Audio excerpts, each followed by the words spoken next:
આકાશવાણી અમદાવાદ વડોદરા. હવે આપ સાંભળશો જૂનાગઢ જિલ્લાનો સમાચાર પત્ર, જેના લેખક છે સંજીવ મહેતા. ચોમાસાના આગમનની પ્રતીક્ષામાં રહેલ જૂનાગઢવાસીઓ છેલ્લા 15 દિવસથી અસહ્ય ઉકળાટનો સામનો કરી રહ્યા છે અને છેલ્લા 1 મહિનાથી ઉનાળાની ગરમી વચ્ચે મહિલાઓ પવિત્ર પુરુષોત્તમ માસની ઉજવણી કરે છે. શહેરના વિવિધ વિસ્તારોમાં કાંઠા ગૌરનું સ્થાપન, પૂજન અર્ચન, સત્સંગ, 56 ભોગ, મનોરથ અને સત્યનારાયણ ભગવાનની કથા સહિતના ધાર્મિક કાર્યક્રમો વચ્ચે બહેનો ગોપી ભાવે ભગવાન પુરુષોત્તમ રાયની ભક્તિ વંદના કરે છે. દર 3 વર્ષે આવતો પવિત્ર પુરુષોત્તમ માસમાં હાલ અંતિમ ચરણમાં છે. ત્યારે નરસિંહ મહેતાના ચોરા ખાતે કુંવરબાઈનું મામેરું, ફૂલ મંડળી અને રાજભોગ જેવા મનોરથ યોજીને વૈષ્ણવો ધન્ય બન્યા હતા. તો રાધા દામોદરજી મંદિર સહિત અનેક કૃષ્ણ મંદિરોમાં ઉનાળાને અનુરૂપ આંબા મનોરથ અને નૌકા મનોરથ પણ ઉજવાયા હતા.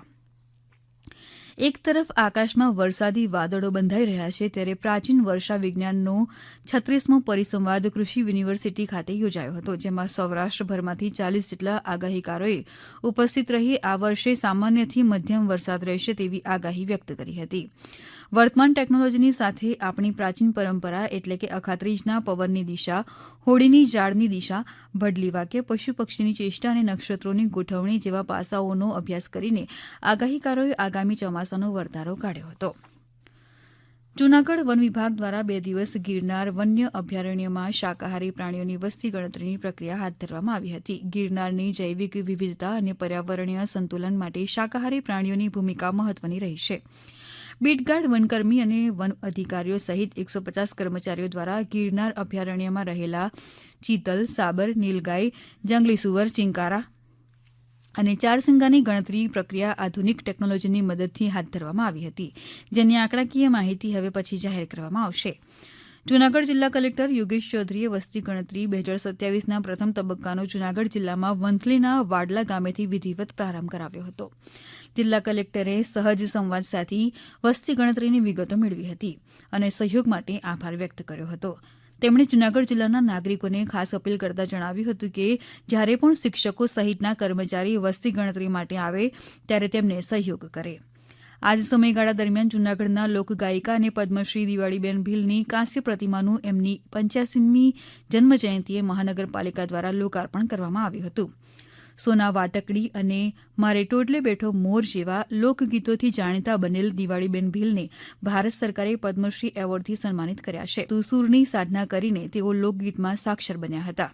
એવા સોરઠના કોકિલ કંઠીની પ્રતિમાને બસ સ્ટેશન પાસે પ્રસ્થાપિત કરીને જૂનાગઢ પાલિકાએ આ લોકગાયિકાનું યથોચિત સન્માન કર્યું હતું.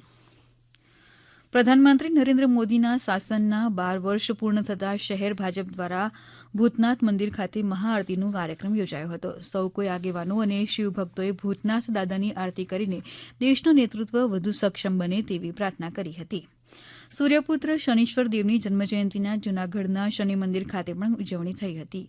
ભવનાથમાં આવેલ શનિ મંદિરે કોમાત્મક યજ્ઞનું આયોજન કરવામાં આવ્યું હતું. દિવસભર ભાવિકોએ શનિદેવ ઉપર કાળા તલ, તેલ અને કાળી વસ્તુઓનો અભિષેક કરીને પોતાના દુઃખ દર્દ દૂર કરવા પ્રાર્થના કરી હતી.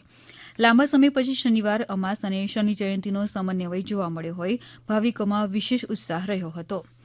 કેબિનેટ મંત્રી અર્જુન મોઢવાડિયાના વરદ હસ્તે રમણેચી ખાતે અંતરિયાળ જંગલ વિસ્તારમાં ફરજ બજાવતા સ્ટાફના રહેણાંક માટે અંદાજિત 2 કરોડના ખર્ચે તૈયાર કરવામાં આવેલી ટ્રાન્ઝિટ હોસ્ટેલ સુવિધાનું લોકાર્પણ કરવામાં આવ્યું. તેમજ આંબરડી સફારી પાર્ક ખાતે નવનિર્મિત લેપર્ડ મોટ કેજનું વર્ચ્યુઅલ લોકાર્પણ કર્યું હતું. આ પ્રસંગે મંત્રીશ્રીએ કહ્યું હતું કે આ સુવિધાથી વન કર્મચારીઓ અને તેના પરિવારોની સુખાકારીમાં વધારો થશે, તેમજ કર્મચારીઓ વધુ કાર્યક્ષમતાથી કામ કરશે. હમણાં જ આપે જૂનાગઢ જિલ્લાનો સમાચાર પત્ર સાંભળ્યો, જેના લેખક હતા સંજીવ મહેતા.